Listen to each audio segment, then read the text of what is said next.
Nice to meet you. Labdien, cienījamie! Dear representatives of the media, we begin the press conference of the Minister for Foreign Affairs, Mr. Edgars Rinkēvičs, and Minister for Foreign Affairs of Estonian Republic, Mr. Margus Tsahkna. It will be held in English and in Latvian. Interpretation will be provided, and it is also being streamlined on Twitter, Facebook, and LinkedIn. Mr. Minister, dear representatives of the media, we just closed our discussions with my colleague, Mr. Margus Tsahkna, and the events are very dynamic. So the traditional visit of introduction when the Minister for Foreign Affairs of Estonia, when he is approved in office, comes to Latvia, or vice versa, when the Minister for Foreign Affairs of Latvia assumes these duties, visits Estonia, this was very much delayed. I am to blame for this, and because of our busy schedule, we have met a lot already in the EU in different formats, and also while visiting Moldova and Odessa as ministers of foreign affairs from Nordic countries. So we have had discussions, but this was a possibility to have bilateral discussions on a number of issues. And we agreed that we have to prepare a joint meeting of both governments. The last one like that was held in summer of 2018. We also discussed the bilateral economic cooperation development for Rail Baltica project, and also we agreed that we should work more on practical issues bilaterally. And of course, large part of our discussion was dedicated to the summit, NATO summit in Vilnius. There's still time, 2 months' time to work in order to achieve that the decisions taken during this summit would be important for reinforcing our security. And also our cooperation with our allies has been very good, especially in implementing joint Madrid decisions. But still, there's a lot to do. And of course, we talked about ways of supporting Ukraine. Ukraine in the context of NATO summit, practically in terms of politics, economy, all different kinds of support. We also talked about the International Tribunal for investigating crimes of aggression. We have identical views on this. We believe that this should be United Nations Tribunal, and so the leaders of the Russian state cannot be immune from criminal law liability. But of course, we will have to work on this. And of course, cooperation between the Baltic and the Nordic states. I believe that we both agree that we have to continue very good cooperation between the ministers for foreign affairs and ministers for defense. This should be projected also to other sectors, transport, energy, culture, digital matters. And I believe that we will work a lot also in this direction. So at this, I would like to stop and ask Margus to take the floor and to speak. But as I said, indeed, one of the first meetings, which was slightly delayed, now has taken place, and we saw that we really have lots to do, and we will continue working together. And now the floor is given to Minister for Foreign Affairs of Estonia. Thank you for this invitation. First of all, I really would like to congratulate Latvians and Latvian nation about the great victory about an ice hockey yesterday, and I'm sure that it will continue up to the very victorious results. All Estonians are really following that, and actually I told as well Edgars that yesterday evening my neighbor was shouting very loudly, but I was not following myself. I just came from the Estonian parliament, which is a bit like blocked today, and I was asking that what happened. I said, Latvia won. So I think that we are here together with you. We don't have this high-level team in ice hockey. We have some other things that we can do together. But yes, we have, sometimes it is hard to come to visit Latvia because we meet each other like every week and we are actually daily cooperating. And this is very important at the moment, historically, I mean as well, that we share the same history, same values, and Russian aggression against Ukraine is defined our policy as well a lot. I think that, Edgars, you have been so long time in international politics and you have felt yourself as well, maybe sometimes we have been called from some countries as hysterical politicians from Baltic states about the Russian issue and Putin. But unfortunately we have been right, and now I think that our message is stronger and it's more seriously taken what concerns about the threat from Russian and also about the Ukrainians to support them. We are working very closely together in NATO, in EU, in a global level as well. And we discussed today as well, not only NATO summit topics, which is very important, that we will give the clear message to Ukrainians to become members in the foreseeable future.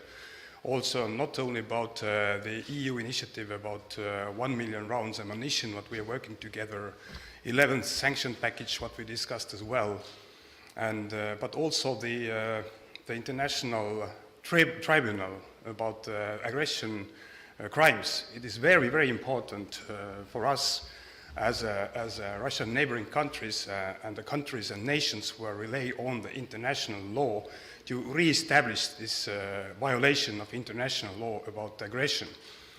This is something we're working really hard together, and it is not only the Ukrainian problem. What we have to follow is a principle that no one should excused from the immunity. I mean that Putin and his troika must be under the trial about aggression crimes. It is very clear. But it's hard to find this kind of consensus international level, but we will manage it hopefully. But also, the last month has been real like Estonian invasion to Latvia, and it's a great proof of our good relations. We had our president's state visit here, our just elected Speaker of the Parliament had a great visit here, and during the last week I think our defense minister was here already twice, and now it's me, shortly but more deeply the meaning of the relations. And I want to raise as well as a great cooperation about defense is the joint procurement for medium range air defense. It is really big thing, really. I used to be as well the defense minister of Estonia, and I know how hard it is to decide and to procure together, and these are the big capabilities what we are going to procure together. And also politically, it's a great sign for our allies that we do real things together. There has always the question that how much actually the Baltics are working together. So now we can show as well that this one of the biggest investment, I think, what we have done and what we do during the history, the past, we do it together. And there will be real capabilities of the air defense in our region. And of course, I really would like to thank you, Latvia, for the hospitality for the NATO air policing from Lielvarde Air Base during our Amari base is in reconstruction. This shows as well that our cooperation is crucial because air policing has been really important for our region, but now it will temporarily hold from Latvia, and I think that it is also good for the capabilities for this air base, because we do together some investments there. But anyways, our air will be safe. And of course, the NATO summit, again, we are going to coordinate our next steps, and I'm very happy that we don't have any kind of misunderstandings between each other and Baltics and Poland and our regional as well. Our voice is clear and seriously taken, and I really look forward for any kind of cooperation. It is already here. And actually, I'm very happy to be here, really. I feel like home. I'm from Tartu, south part of Estonia, so I know the feeling to cross the border and come here. So thank you for the friendship, and I hope that it will last long. Thank you. Paldies ministra kungiem. Thank you, Ministers.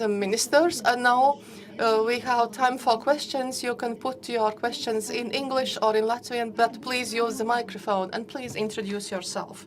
Do we have any questions? Vishnevsky, I represent Radio Briva, Current Time Television, and I have a question for both ministers. Mr. Rinkevich, Mr. Tsahna, taking into account that Baltics have an uneasy relationship with China, how do you see the future relations with official Beijing in the near future? Thank you.